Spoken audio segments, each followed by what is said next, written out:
Look Maharashtra या बुलेटिनमध्ये सविस्तर घडामोडी आपण बघूया। दिवसभर चर्चेत राहिलेली एक बातमी ती म्हणजे नामदेव शास्त्रींचं विधान। आपण त्याविषयीची बातमी सुरुवातीला बघूया। भगवानगडाचे महंत नामदेव शास्त्री यांच्यासोबत खास बातचीत, बीडमधील घडामोडींवर परखड भाष्य आपण बघूया। आमचे प्रतिनिधी सिद्धार्थ गोदाम आपल्या सोबत आहेत, त्यांच्याशी आपण बोलणार आहोत। सिद्धार्थ, हे वाक्य, त्यांचं वक्तव्य फार चर्चेत राहिलेलं आहे।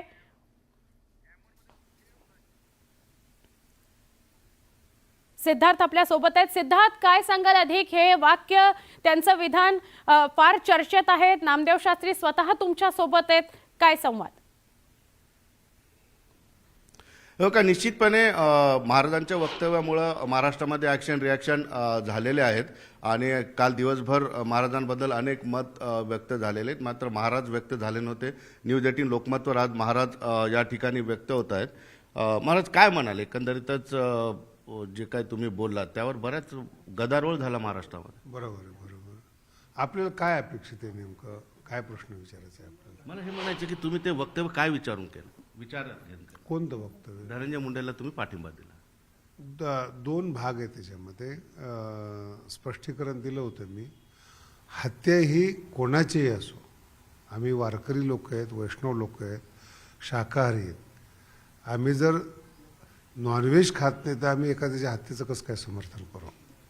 हा एक मुद्दा वेगळा आहे। दुसरा मुद्दा आहे की धनंजयला पाठिंबा देणं हे भगवानगडाचं वैयक्तिक, म्हणजे भगवानगडाचं मत आहे। ते मला असं वाटलं, मी पाठिंबा दिला, ते माझं व्यक्ती स्वातंत्र्य आहे आणि हत्येचा निषेध आहे। आरोपींना फाशी व्हावी हे मुख्यमंत्र्यापासून आतापर्यंत सगळे लोक त्यामध्ये सक्रिय आहेत, तो न्यायालयीन विभाग आहेत। मी पाठिंबा दिल्यामुळं गदारोळ होण्याचं काही कारण नाही। कारण की कोणताही गड असेल तो सामाजिक असतो। नारायणगड असेल, भगवानगड असेल, सामाजिक गड आहेत। त्याच्यामध्ये काही प्रमाणामध्ये जे लोक येतात त्यांची सांत्वना करणं हे महाराज लोकांचं कर्तव्य आहे, पण सामाजिक सलोखा बिघडू नये हे सगळ्या महाराज लोकांनी दक्षता घ्यायला पाहिजे असं मला वाटतं। पण तुम्ही बोलला की गडाचा शब्द आहे, मग गड म्हणजे तुम्ही म्हणजे समाज, मग हा समाजाचा शब्द आहे की तुमचा वैयक्तिक? नाही, माझा सगळा मिळून शब्द आहे हा। मी सगळीकडे फिरून नंतर शब्द व्यक्त केलेला आहे तो।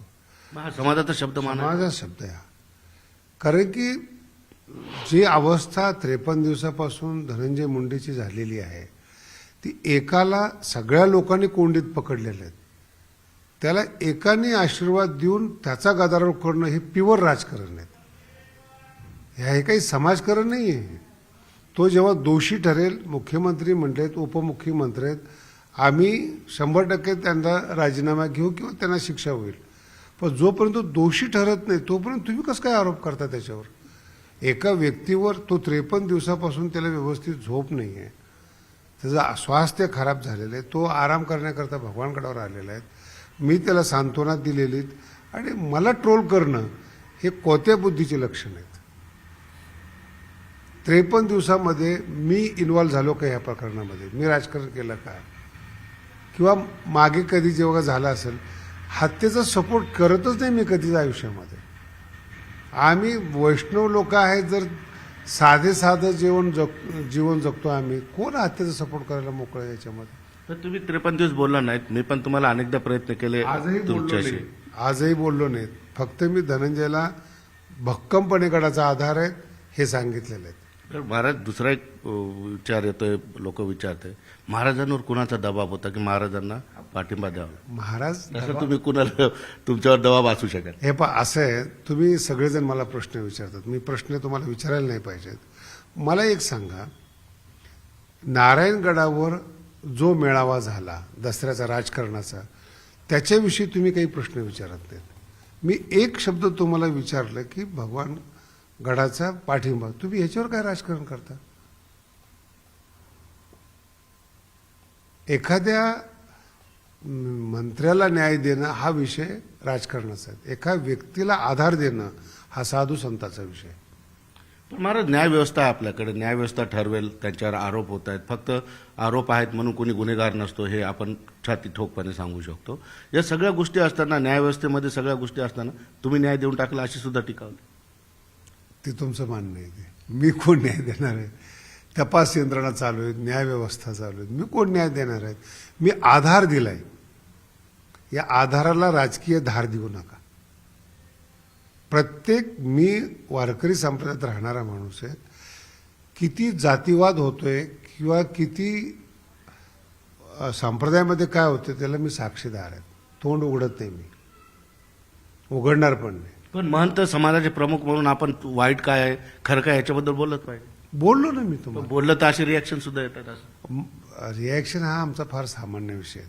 दोन गोष्टी आहेत, ज्याच्याकडे सत्ता आहे, ज्याच्याकडे धन आहे, ज्याच्याकडे ज्ञान आहे, त्यालाच तर ट्रोल करणार ना तुम्ही. रस्त्याच्या भिकाऱ्यावर कसं काय ट्रोल करणार तुम्ही? जेव्हा मी ट्रोल होतो तेव्हा मला आनंद होतो की माझा शब्द अंतःकरणापर्यंत पोहोचला, याची मला जाणीव झाली, याचे मला आनंद आहे. त्याच्याविषयी धनंजय देशमुखनी सुद्धा यावर प्रतिक्रिया दिली. ते तुमचा सन्मान करून असं बोलले की महाराजांना जे सांगितलं गेलं, महाराजांनी त्याच्यावर आपलं मत व्यक्त केलंय. महाराजांनी माझं सुद्धा ऐकून घ्यावं आणि त्यानंतर पुन्हा मत व्यक्त करावं. मी ते वेलकम केलंय त्यांना. भगवानगडावर या, तुमचं बोलणं ऐकून घेऊ. पण जे काही धनंजयच्या जीवनातला इतर विषय आहे तो न्यायप्रविष्ट आहे. तो मुख्यमंत्री, उपमुख्यमंत्री, पक्षनेत्यांचा आहे. एका साधूने आशीर्वाद दिला, पाठिंबा दिला, एवढी मिरची लागायचं काय कारण? हजारो साधू संत आहेत जे जातीवादी आहेत, ज्या लोकांनी डायरेक्ट राजकारण केलेलं आहे, त्यांच्यावर कोणी प्रश्न नाही विचारत. मी फक्त आधार दिला त्याच्यावर. महाराज धनंजय मुंडे गडाचे भक्त आहेत. लहानपणापासून तुम्ही त्याची जडणघडण. आई भक्त आहेत, आईचे वडील भक्त, कुटुंब भक्त. कुटुंब नाही, 3 पिढ्या आहेत, परंपरेचे आहेत. ते येऊ शकतात गडावर, कुणीही येऊ शकतं. सगळा समाज येतो. ज्ञानेश्वर महाराजांचं महाराष्ट्रातलं पहिलं मंदिर आहे. संपूर्ण महाराष्ट्र भगवानगडावर येतो. सगळ्या जातीपातीतले लोक येतात. विद्यार्थी 150 आहेत, सगळ्या समाजातले आहेत. 5000 माणसं रोज जेवण करतात, विनामूल्य आहे सगळं. इथं सुद्धा मराठा समाजाचं स्वप्न आहे. ठाकरेच आहेत ना, एक सगळं औरंगाबाद ठाकरे सांभाळतोय. तो PhD येतो. असं आमच्याकडे नाही आहे ते.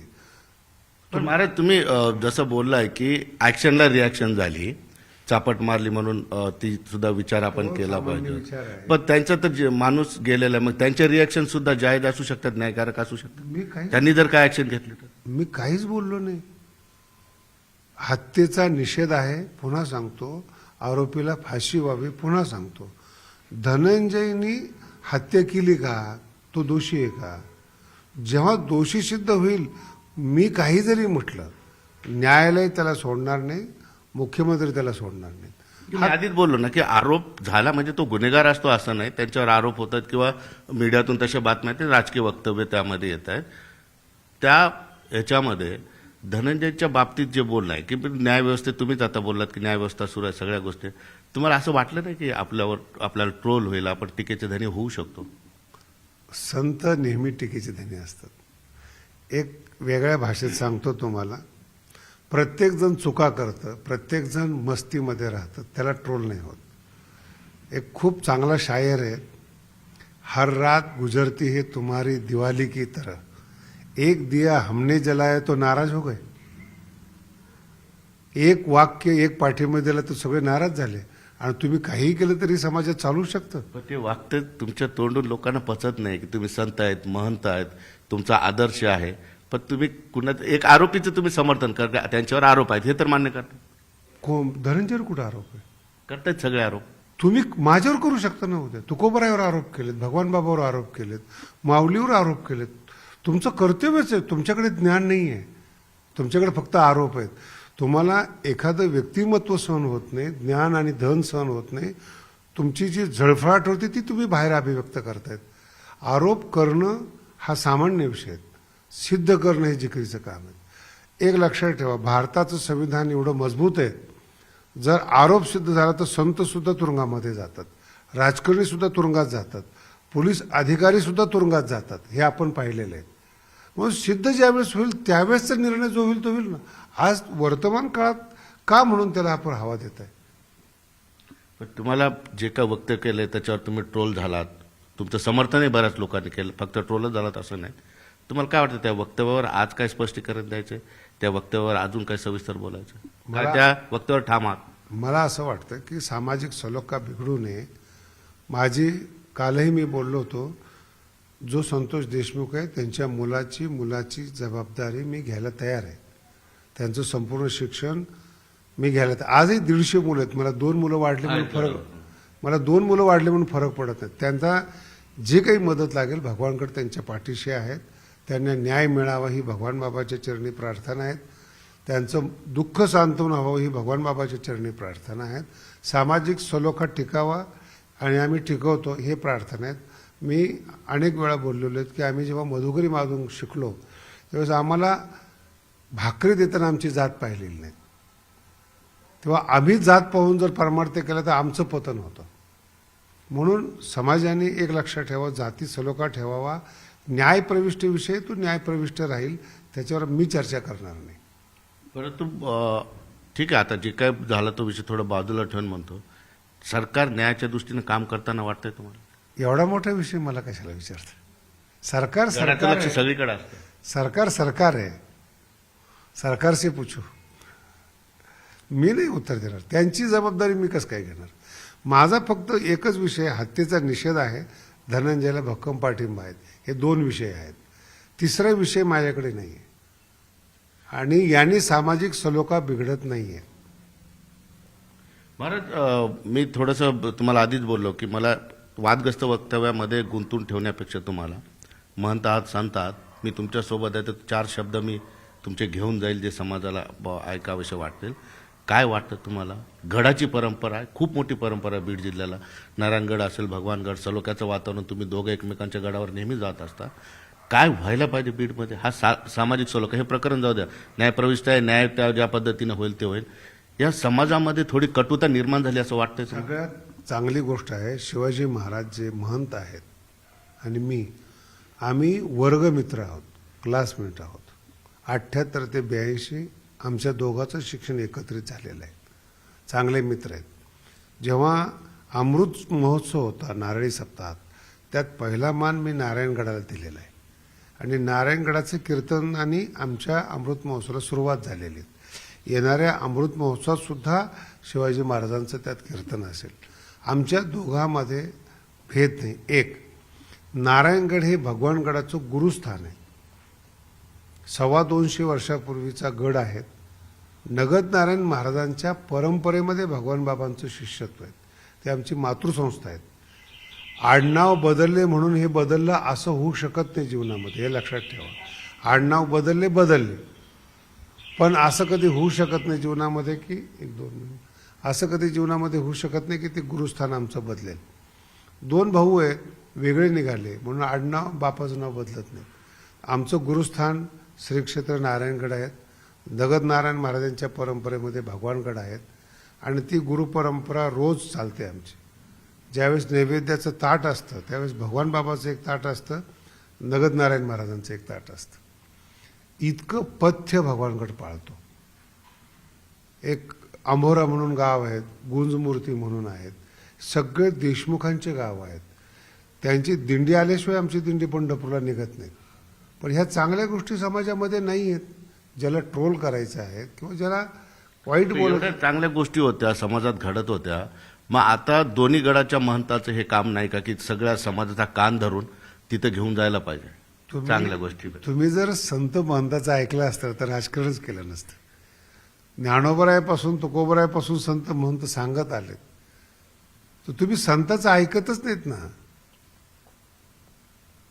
आता वाटत नाही दोन्ही गडांनी एकत्रित येऊन 2 गड एकच आहेत महाराज. पण सोबत आम्हाला, जसं मी तुम्हाला मी प्रयत्न सांगितलं केला तुम्हाला होता अमृत 1 महिन्याआधी की तुम्ही 2 जण IBN न्यूज 18 लोकमतवर बसा, त्याचा परिणाम होईल, समाजाला संदेश द्या.